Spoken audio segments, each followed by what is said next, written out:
being so attentive all day. I think it's been a really amazing day. Do you agree? Yes? Yes. I've really enjoyed it and learned a ton today, and we are going to finish up strong this afternoon because I'm really pleased to introduce our keynote speaker. So Dr. Corrine Cash holds a PhD in planning as well as a master's degree in environmental studies with a focus on land use planning. Her work to date has run the gamut from private, public, and civil society sectors. Broadly, she has applied her various skills toward the fields of private sector development, sustainable enterprise development, planning strategy, assessing plan effectiveness, auditing city standards, sustainable urban development, wow, you're busy, political economy analysis, and climate change strategy. Dr. Cash has volunteered of herself and of her time to a number of cities by evaluating plan and policy effectiveness, as well as serving for a number of years on the board of directors for social housing. For her work in this regard, she received the Award of Merit for Public Service to the City of Kitchener, Ontario, Canada in 2015. She currently works with Green Cities Solutions. Please join me in welcoming Dr. Corrine Cash.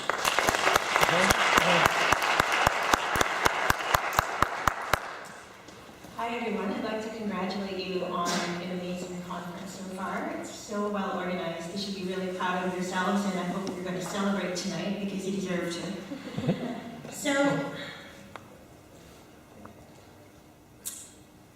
First of all, I also want to congratulate you on choosing the theme for urbanization for this conference, because this issue is of paramount importance.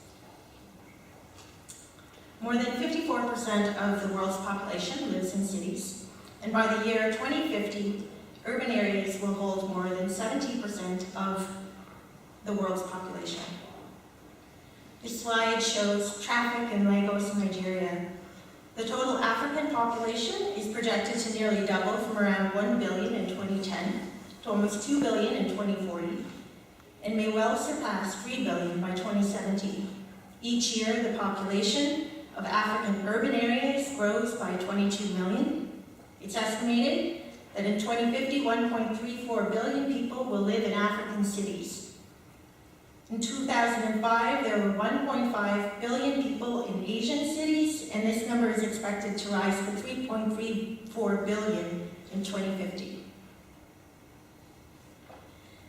So I want you to take away some main points from my talk. The first point is that cities have historically been neglected. The second point is that infrastructure is a global unifier. The third point is that informal settlements are vibrant and full of life. And the fourth point is that the global north can learn a lot from the global south. So let's start with the point that cities have historically been neglected. This is a photo of London during the Victorian era, so between 1837 and 1901. We could go back earlier than this, but I just want to show you what the living conditions were like for the majority of people who lived in urban areas. Cities have historically been considered dirty places filled with disease and crime. Here's a picture of London in 1900.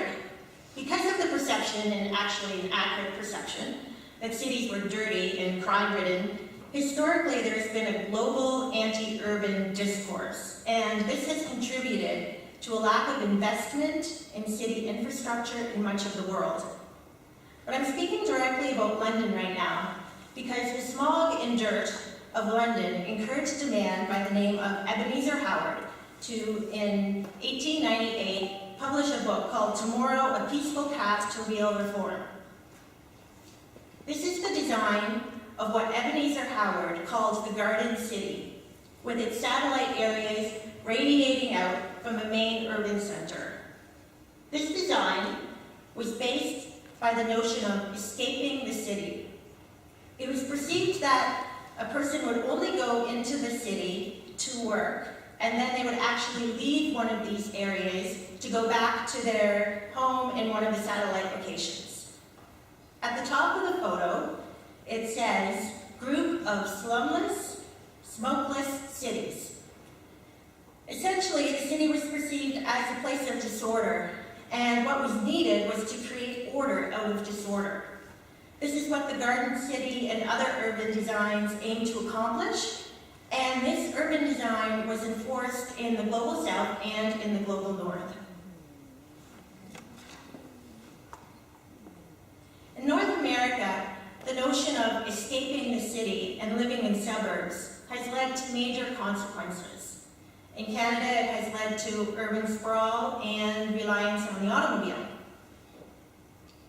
The anti-urban discourse also contributed to a lack of investment in infrastructure in African cities.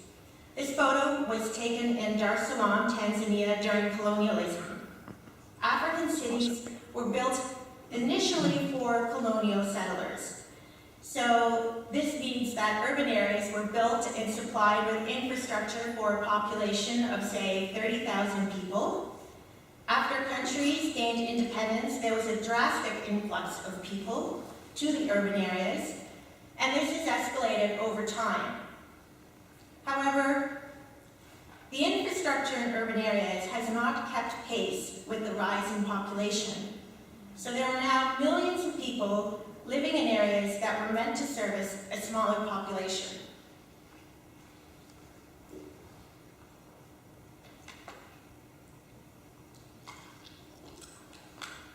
My husband, Larry Swatops, hates it when I use water bottles, so I apologize publicly for that. And there have been problems with this because, first of all, there's not enough infrastructure to deal with the sheer increase in demand due to more people moving to urban areas. The areas were built for a much smaller population. Cities in the global south simply cannot keep up with demand. Infrastructure costs money. But secondly, climate change has presented a host of other problems. Changes in climate have led to more drastic weather events, and there are considerable consequences associated with this, including flooding. Much of the new infrastructure that has been built is not climate resilient. For example, the materials used to build infrastructure is not taking into account considerations and vulnerability of climate change. Ultimately, this increases risk to residents and businesses. This risk covers health and security of individuals. As well, there are considerable costs to society at large, including economic and ecological costs. Also, the areas that are growing the fastest are informal settlements. People who live in informal settlements are constantly worried about eviction. They do not have legal standing. They don't own their own land. This also poses a problem for municipalities because providing infrastructure in an informal settlement is essentially recognizing that they have a right to be there. So the areas do not have adequate infrastructure, stormwater management, sanitation, water delivery, proper roads.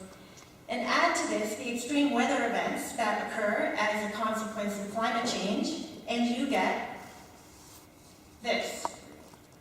Considerable flooding that causes risk towards human security.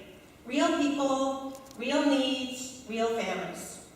The people who live in these areas are the most vulnerable people in the world. There's no infrastructure to deal with the demand and pressure of living in informal settlements. There's no wastewater treatment. Water delivery is not secure. There's no proper stormwater management. If you look at this picture, you can see that the garbage is mixed with water. Now when it rains, the water with garbage and human waste goes everywhere. It goes into the walkways, it goes into the streets, and it goes into people's homes. Homes that, even though it looks like a shack, they're very well kept, they're clean, people take pride in their homes, this is where they live.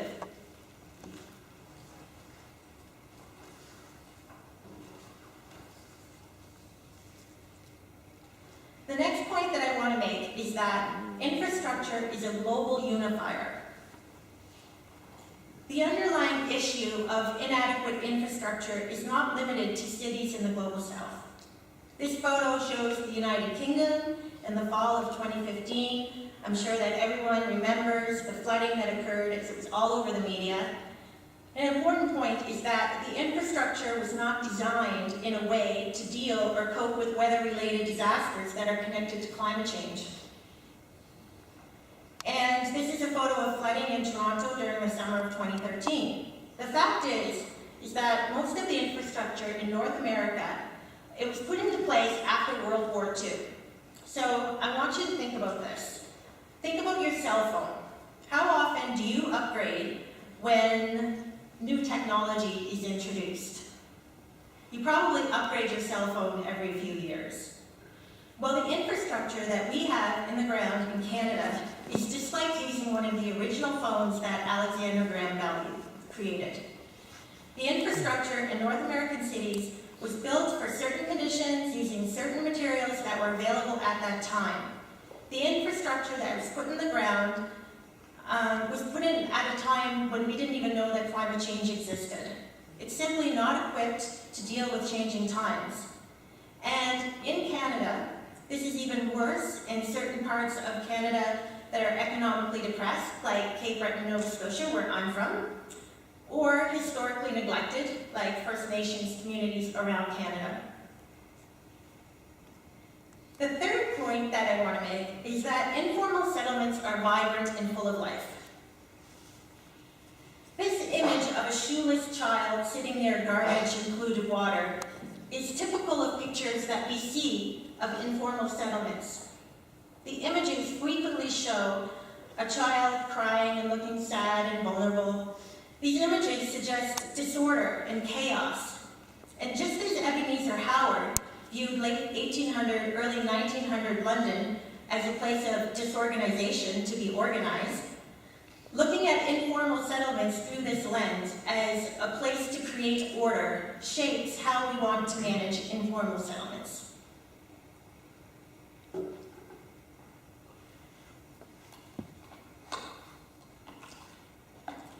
And it is this lens that forces those with power to view informal settlements as a place to be destroyed. This is when the backhoes and bulldozers go into an informal settlement and begin to destroy the homes where people live. I'm not calling them shacks, they're homes where people live. Can you imagine what that would be like? All of your personal belongings treated like trash that needs to be wiped away to create something more orderly. This is an 18th and 19th century approach to current day urban issues. But let's think about how we look at informal settlements. Informal settlements are typically thought of as chaotic, dirty, uncivilized spaces where people must be miserable. They are thought of, as Ebenezer Howard thought of cities, as places that are disorderly, that needed to be organized. Life is undoubtedly hard, but that does not mean that people are unhappy and miserable. 2 weeks ago, I heard the author of the book called Happy Cities, Charles Montgomery, speak about how cities build happiness. And this is something that urban planners spend a lot of time thinking about and talking about on a regular basis. How can we design cities that encourage interaction amongst people? Indeed, streets with lined buildings like this are not friendly for pedestrians. People are less likely to interact in these spaces, and studies show that interacting with other people enhances our moods. And humans, we are a social species. So settings like this, which are typical of North American cities and especially in suburbs, are not conducive to human interaction. Stores with no windows or street light decreases mood and decreases the amount that people will interact. There are plenty of places that show examples of good urban design.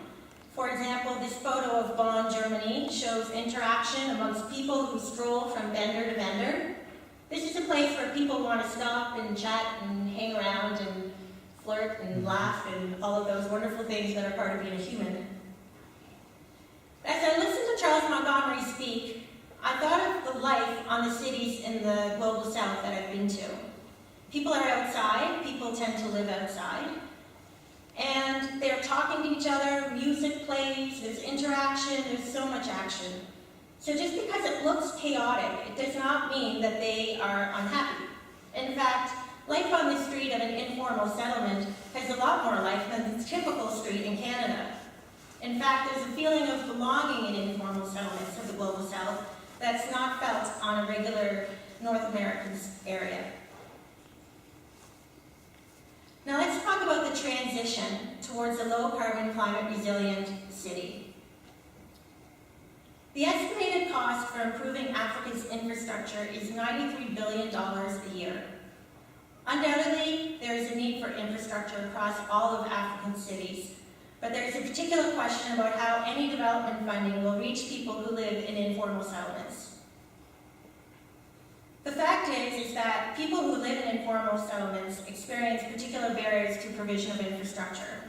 First of all, governments don't want to recognize the rights of people living in informal settlements, let alone construct infrastructure that might strengthen their likelihood of staying there. Where public and private finance are available, they tend to be directed towards highly visible or politically favorable projects, so they might go to an area where there's popular voter appeal. Number 3, infrastructure investment often is directed towards wealthier areas of a city, or towards big infrastructure projects that will generate large income for big companies. And this reflects a wider imbalance with power relations. Too often, resources are allocated according to the needs and interests of those who are more economically and or politically powerful. Whether these influential people are located in donor countries in the north, or if they're located for national governments within that country. Essentially, it's very, very difficult for low-income groups to challenge these systemic barriers. Since people who live in informal settlements face such structural imbalances, they have to be innovative with solutions. This is one project that I spent some time at in Kenya. Slum or Shack Dwellers International, I don't know if you've heard of them, but you should Google this organization, it's fantastic. Is a network of community-based organizations of the urban poor in 33 countries and hundreds of cities and towns across Africa, Asia, and Latin America. In each country where SDI has a presence, affiliate organizations come together at the community level, city and national level to form federations of the urban poor. This is an example of the project in Kenya that SDI was involved with. This is a sanitation block with toilets and showers inside the building, as well as an area where women gather to wash and cook and dry clothing. Waste from the toilets is gathered and converted to energy for cooking. It's also used for their community garden. There's a room at the top of the sanitation block that can be rented by different community groups. The water storage tower has a space on the ground level that is rented out to a hairstylist. So this is an example of a sustainable energy project with long-term economic development. This is the type of project. It's brilliant. And the concept, economic development through sustainable low-carbon infrastructure, is a concept that should underlie all infrastructure projects. The question is, how can projects like this be scaled up? Because the fact remains, there will be no growth and no significant poverty alleviation in Africa without a major improvement in the level and state of its infrastructure. And this can be said about areas in Asia and South America as well. A 1% improvement in key aspects of infrastructure could raise GDP in some African countries by about 0.1 to 0.4%, possibly more in other cases. Infrastructure has raised the transaction costs of business in most African economies. Due to the high formal unemployment rate, the informal sector contributes about 55% of sub-Saharan Africa's GDP and 80% of its labor force. So 55% of the entire GDP is from the informal sector, and 80% of the labor force is from the informal sector. So most of the people who work in the informal sector live in informal settlements. So improving the living conditions of those who live in informal settlements will definitely translate to improved economic activity for the overall society. So my final point is the global north can learn from the global south. It is the project like the one I just showed you that is necessary for fundamentally transforming the way we live. This is an example of a low-carbon infrastructure project that also creates economic development and is a gathering place for people who live in the community. While the actual project will be different in the global north, this is the underlying thinking that we need to transition towards. And there are examples of this in Canada, where this is actually happening. We just need to see more of it and at a greater scale. The Seashell Water Resource Centre in Seashell, British Columbia is an example of such a project. The district of Seashell's goal was to replace their old, smelly, noisy wastewater plant with a new wastewater treatment plant that blended into park-like surroundings in the community. They wanted something that didn't produce any noise or odors and created the highest standard of reuse.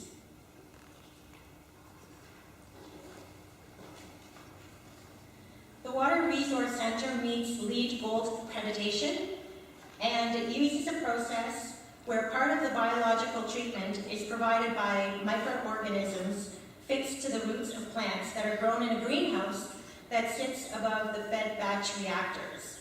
The site exceeds the highest federal and provincial treatment standards, making it one of the best performing facilities in Canada. In addition to the very high treatment standards, the operating costs of the facility are dramatically lower than the previous plant, particularly in terms of energy costs. The building integrates well with the surrounding neighborhood and the nearby Seashell Marsh Park. There's no fencing around it. Residents and tourists are free to walk around and look in the windows. And it is for this reason that this project has actually become a tourist attraction. See, sit, smell. Towards the end of 2015, Canada signed on to the Sustainable Development Goals and the Paris Agreement, which aims to limit global temperatures from rising more than 2% by 2100, with an ideal target of keeping the temperature rise below 1.5 degrees Celsius. Goal 9 of the Sustainable Development Goals is to build resilient infrastructure, promote sustainable industrialization, and foster innovation.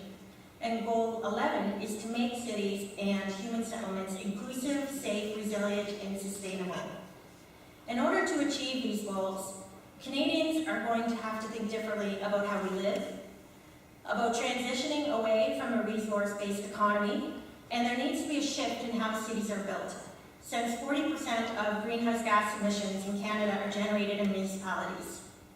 The type of innovation that has occurred in the informal settlement in Kenya or in the wastewater treatment plant in Seashell is the type of innovation that's required. I took this photo on the wall of a shack, a woman's home, that I visited in an informal settlement, and this is inspiring because this is the type of thinking that the world needs. It is a critical transitional moment in history, and the world needs you to think differently. The poor are too busy to hear about the problems. They need solutions, and people are busy actively coming up with new ways of looking at things. So how can you help with the transition? First of all, be involved. Secondly, pay attention. Be noisy. Contact your municipal councillors, contact your mayors, follow them on Twitter, tweet them things that you see. If you see someone in a wheelchair who can't get into a building, a public building, because there's snow piled up, tweet the mayor and say, you know, this should be clean because this person can't get into the building. Write letters to newspapers, use social media, blog, YouTube. Get your voice out, demand more, The future needs you to demand more, and the future needs you to demand more from decision makers. Thank you.